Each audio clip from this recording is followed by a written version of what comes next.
Croeso i'r fideo hyfforddi hwn ar gyfer gwirfoddolwyr ymateb casgliad potalbot i COVID-19. Yn ogystal â gwybodaeth arall fyddwch chi'n cael, mae'r fideo hwn yn esbonio mwy am sut allwn ni weithio gyda'n gilydd i helpu pobl fregus drwy fisoedd y Gaeaf sydd o'n blaenau. Ond i ddechrau, ar ran pob grŵp a sefydliad sy'n cymryd rhan yn y fenter hon, diolch i chi am wirfoddoli i wneud gwahaniaeth positif yn eich cymuned. I ddechrau, dyma atgoffa chi beth yw pwrpas y fenter hon, at bwy mae wedi anelu, a sut allwn ni helpu pobl wrth i'r pandemig coronavirus fynd ymlaen. Wrth i niferoedd y bobl sy'n dal COVID-19 gynyddu, mae sefydliadau partner yn gweithio gyda'i gilydd unwaith eto i gefnogi'r bobl fwyaf bregus yn ein cymunedau. Gall y rhan fwyaf o bobl ddibynnu ar eu teulu, ffrindiau neu gymdogion, ond os gan rai pobl ddim cefnogaeth, dyma'r bobl rydyn ni'n paratoi i'w helpu eto. Bydd pobl sydd wedi gwirfoddoli'n barod eleni yn ystod y cyfnod clo cyntaf yn sylwi falle fod rhai newidiadau wedi digwydd i'n ffordd o weithio trwy hwn. Ond yw'r pethau sylfaenol ddim wedi newid. Rydyn ni'n gweithio gyda'n gilydd i gefnogi pobl fregus gyda'i tasgau byw bob dydd fel cael bwyd a moddion, gwneud negeseuon a chadw mewn cyswllt. Pwrpas y fideo hyfforddi hwn, esbonio'r math o bethau gall gwirfoddolwyr ei gwneud, rhoi'r wybodaeth i chi allu gwneud eich gwaith yn ddiogel ac effeithiol, dweud am y gefnogaeth byddwch chi'n ei chael, eich helpu chi i benderfynu os yw bod yn wirfoddolwr ymateb i COVID-19 yn iawn i chi. Nawr, dewch i ni edrych ar y prif bethau y gellir gofyn i wirfoddolwyr i wneud. Helpu gyda bwyd. Falle cewch eich gofyn i drefnu fynd â bwyd i'r bobl rydych chi'n ei helpu. Moddion. Casglu a mynd â presgripsiwns a moddion at bobl. Negeseuon dyddiol. Pethau fel postio llythyr neu fynd ar ci am dro. Cefnogaeth gymdeithasol. Gall cadw cyswllt yn rheolaidd a phryswylwyr bregus wneud gwahaniaeth enfawr iddyn nhw. Dyma rai pethau pwysig dylech chi ystyried os ych chi'n meddwl bod yn wirfoddolwr. Dylech chi ddim ond gwirfoddoli os ydych chi'n teimlo'n iach a bod dim symptomau coronavirus gyda chi ar hyn o bryd. Ddylai neb deimlo dan bwysau i wirfoddoli. Mae rhai unigolion dan fwy o fygythiad os ydyn nhw'n dal y coronavirus. Enghraifft, pobl sy'n fregus iawn neu rai mewn grŵp risg uwch. Os ych chi mewn grŵp risg uwch, rhaid i chi fod yn barod i gymryd mwy o ofal, neu dewis gwneud gwaith gwirfoddoli o'ch cartref. Mae'n bosib y bydd angen cael gwiriadau cefndir neu checks DBS ar gyfer rhai swyddi gwirfoddoli. Pan fydd angen hyn, chaiff ei nodi'n glir. Iawn, dewch i ni edrych yn fwy agos at y prif ffyrdd y gallwch chi fel gwirfoddolwr helpu pobl fregus ar hyn o bryd. Newn ni ddechrau gyda siopa. Mae tair prif ffordd y gallwch chi helpu pobl gyda'i siopa. Dewis 1. Ceisiwch berswadio pobl i archebu a thalu am eu siopa ar-lein. Dewis 2. Ceisiwch berswadio pobl i archebu a thalu am eitemau dros y ffôn gyda siop leol sy'n gallu dod â'r pethau i'w cartref. Dewis 3. Os gall siop leol gymryd archeb dros y ffôn ond allu ddim dod â'r pethau i'r cartref, gallwch chi drefnu gasglu'r siopa a mynd ag ef i garreg y drws y person sydd angen cymorth. Gyda llaw, gallwch ddod o hyd i'r rester o siopau a gwasanaethau lleol yng Nghastell Nedd Potalbod ar wefan y cyngor www.npt.gov.uk/buy local. Os yw'n well gan y person rydych chi'n ei helpu ddewis opsiwn 3, sef archebu o siop leol sydd ddim yn gallu dod â'r pethau atyn nhw, mae rhai reolau pwysig bydd angen i chi dilyn. Cytunwch gyda'r person pryd fyddwch chi'n gallu casglu'r siopa. Golchwch neu diheintiwch eich dwylo cyn casglu'r siopa. Cofiwch gadw at y rheol ymbellhau cymdeithasol 2 fetr a gwisgo mwgwd dros eich wyneb pan fyddwch chi mewn siop ac ar drafnidiaeth cyhoeddus. Casglwch y siopa fel gwnaethoch chi gytuno a'i adael ger drws y person. Cofiwch gamu nôl o'r drws wrth i chi aros i'r person gasglu siopa. Wedyn, golchwch, diheintiwch eich dwylo ar ôl i chi adael y siopa. Falle bod chi'n meddwl beth ylech chi wneud os yw'r person ddim eisiau neu ddim yn gallu archebu dros y ffôn. Os felly, dyma chydig o gyngor i chi. Os oes rhywun yn gofyn i chi brynu'r siopa eich hun a mynd â fe atyn nhw, gwnewch yn siŵr fod y sefydliad ydych chi'n gwirfoddoli ar ei rhan yn gadael i chi wneud hyn. Mae angen gwneud i'r person ddeall fod angen talu am ei siopa. Mae modd talu â siec, taliad bacs, anfoneb neu arian parod, yn dibynnu ar y person a'r siop. Cytunwch ymlaen llaw ar sut fydd y taliad am yr eitemau'n cael ei wneud, a gwnewch eich gorau i gael y person i dalu mewn ffordd heblaw arian parod, os yw'n bosib. Os oes dim dewis heblaw am arian parod, cofiwch bydd y sefydliad yn eich talu chi nôl, neu bydd y person yn rhoi arian yn syth i chi. Nawr, dyma ragor o gyngor i chi os byddwch chi'n cytuno i siopa ar ran rhywun a mynd ar pethau atyn nhw eich hunan. Cymerwch yr archeb siopa dros y ffôn oddi wrth y person. Gwnewch rester o'r eitemau a'i dweud yn ôl mwyn gwneud yn siŵr eich bod chi ddim wedi colli dim. Gwnewch eich gorau i lynu at fwyd a phethau hanfodol yn unig. Dyw prynu alcohol na tobaco ddim yn cael ei annog. Ceisiwch benderfynu'n fras faint fydd cost y siopa, a threfnwch gyda'r person pryd fyddwch chi'n gallu mynd i siopa. Ar ôl i chi siopa a thalu am yr eitemau, cofiwch dynnu llun o'r dderbyneb. Rhowch y dderbyneb wreiddiol gyda'r siopa ac ewch ag ef at ddrws y person ar yr amser y gytunwyd. Fel o'r blaen, camwch yn ôl o'r drws wrth i chi aros i'r person ateb y drws. Os yw'r person yn talu ag arian parod yn syth i chi, rhowch amser iddyn nhw roi'r arian ar stepen y drws mwyn i chi gasglu fe, mewn amlen yn ddelfrydol. Casglwch yr arian ar ôl i'r person gau y drws. Os ydych chi wedi cytuno bydd y person yn talu eich sefydliad am y siopa, anfonwch y darlun o'r dderbyneb atyn nhw, mwyn iddyn nhw allu eich talu chi nôl. A chofiwch unwaith eto, golchwch eich dwylo gyson a dilynwch gyngor Llywodraeth Cymru a Iechyd Cyhoeddus Cymru bob amser wrth siopa a chyflenwi nwyddau. Iawn, rôl bwysig arall y gall gwirfoddolwyr ei gwneud yw sicrhau fod pobl yn dal i gael moddion hanfodol ac unrhyw presgripsiwn angenrheidiol. Dyma sut allech chi gynnig helpu.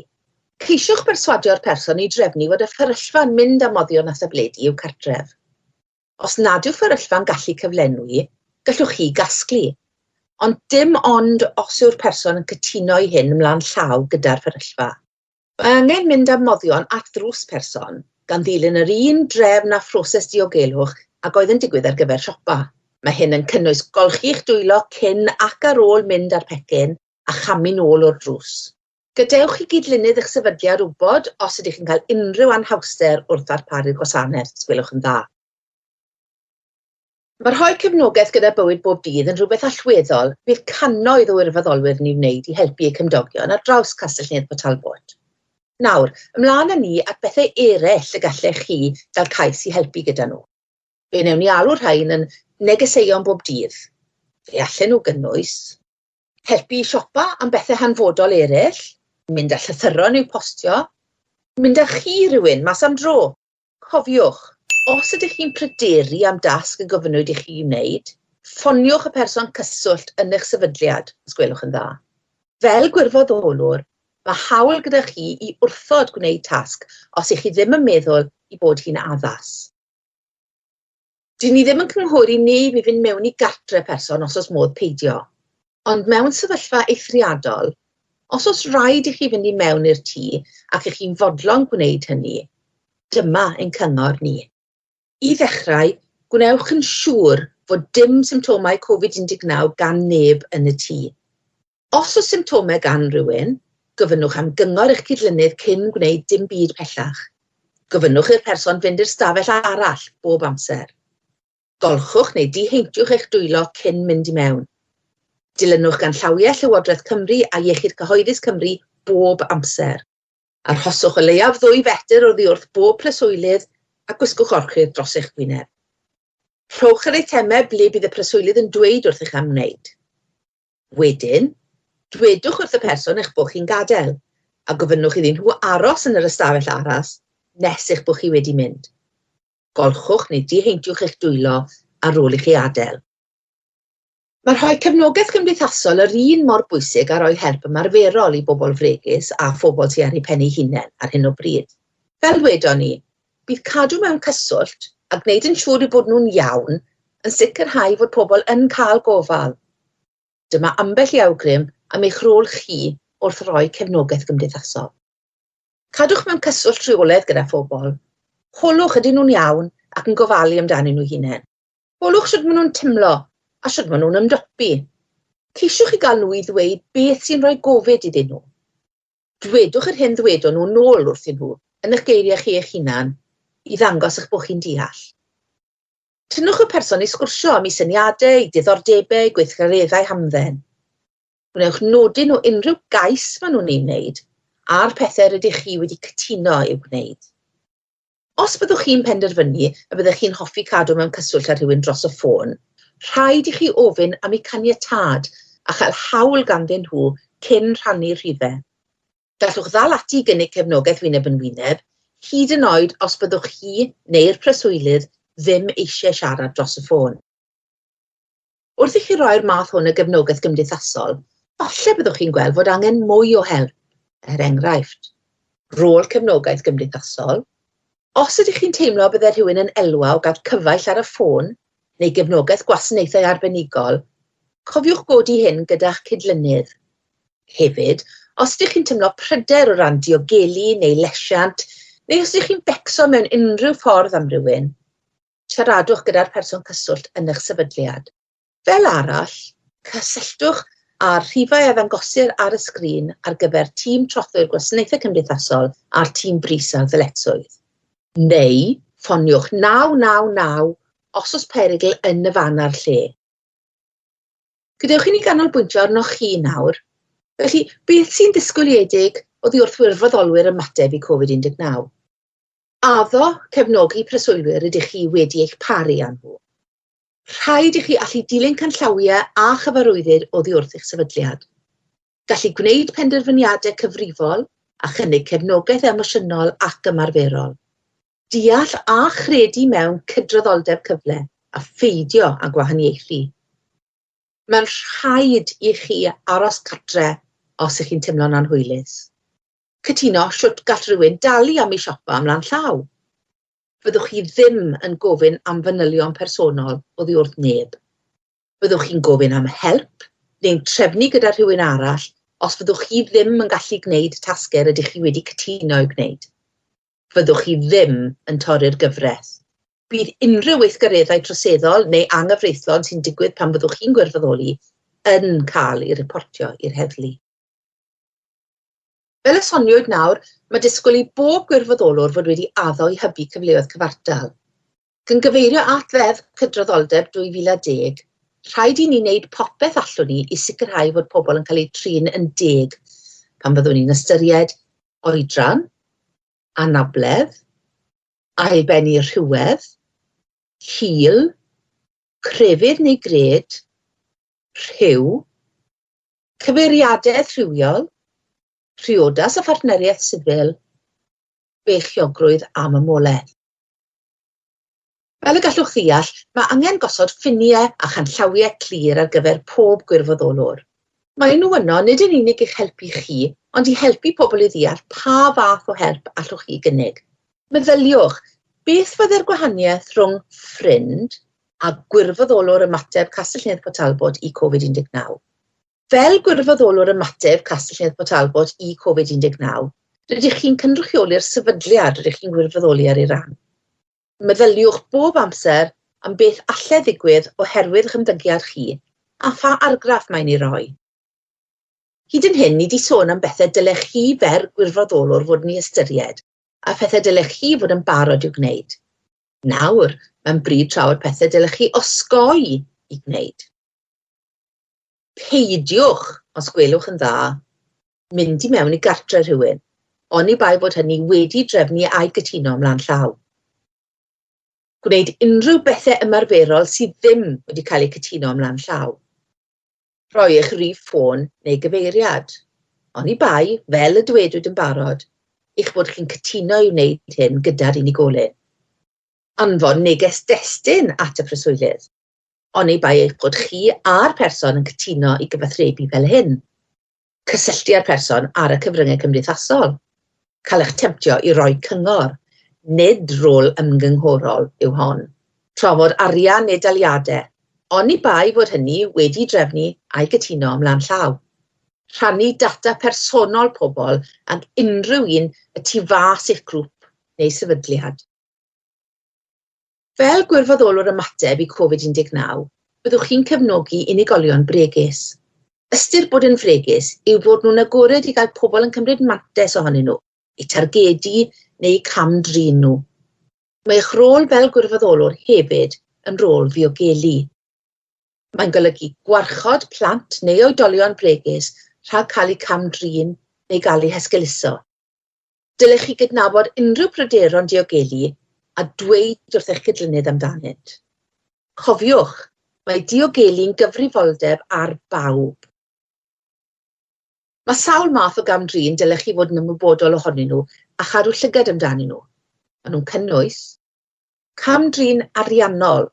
Mae unigolion bregus yn gallu mynd yn sglyfeth i gamdrin ariannol yn hawdd dan law scamwyr a phobl dieithriaid, gofalwyr sy'n derbyn tâl, perthnasau neu gymdogion, pobl a allai ddwyn oddi wrthyn nhw, i twyllo nhw neu roi pwysau arnyn nhw ynglŷn ag ewyllus. Esgeulistod. Gall unigolion ddioddau cael eu hesgeuluso am eu bod nhw'n methu gofalu amdanyn nhw hunain, am eu bod nhw ddim eisiau boddran pobl eraill, ac efallai bod nhw ddim yn cael y lefel addas o gefnogaeth gan y gwasanaethau cymdeithasol. Mae'n bosib i blant ac oedolion bregus gael eu hesgeuluso os yw'r bobl sydd fod i ofalu amdanyn nhw ddim yn rhoi'r gofal sydd ei angen arnyn nhw. Corfforol neu rywiol. Er i fod yn llai cyffredin, does dim ffordd o anwybyddu camdrin corfforol a rhywiol. Mae ystadegau yn dangos fod achosion o gamdrin yn y cartre wedi cynyddu yn ystod cyfnod coronavirus.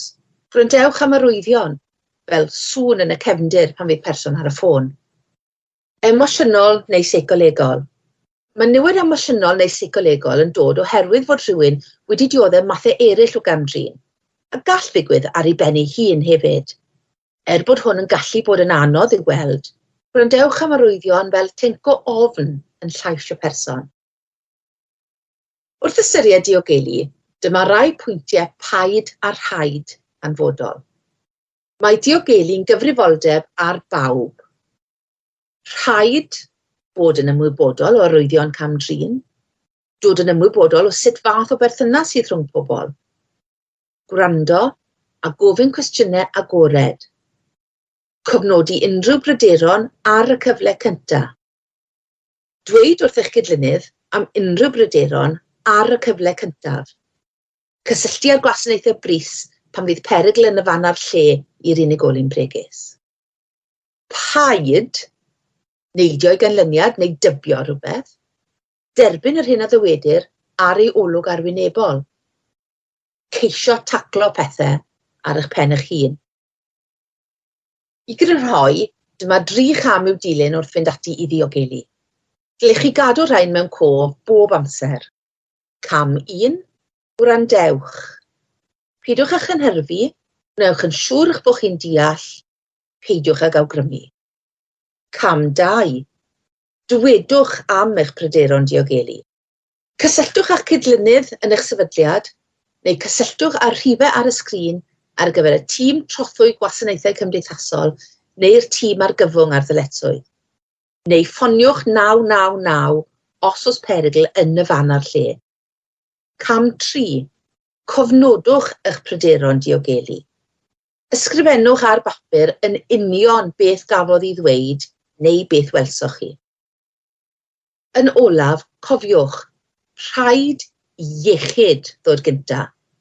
Arhoswch gytre os ych chi neu unrhyw un i'ch chi wedi bod mewn cysylltu nhw yn dechrau teimlo symptomau COVID-19 o unrhyw fath. Fe gewch chi ddiweddariadau, cyngor ac arweiniad ynglŷn â coronavirus ar wefannau Llywodraeth Cymru ac Iechyd Cyhoeddus Cymru.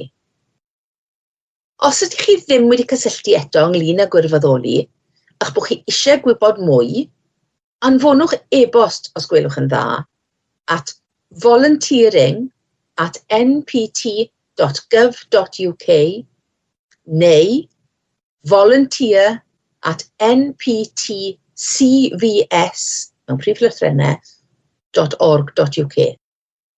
Diolch am wylio'r fideo hyfforddi hwn. Gobeithiwch bod chi'n teimlo'n barod i wneud eich rhan fel gwirfoddolwr ymateb i COVID-19 nawr. A ran pawb sy'n rhan o'r fenter hon, diolch.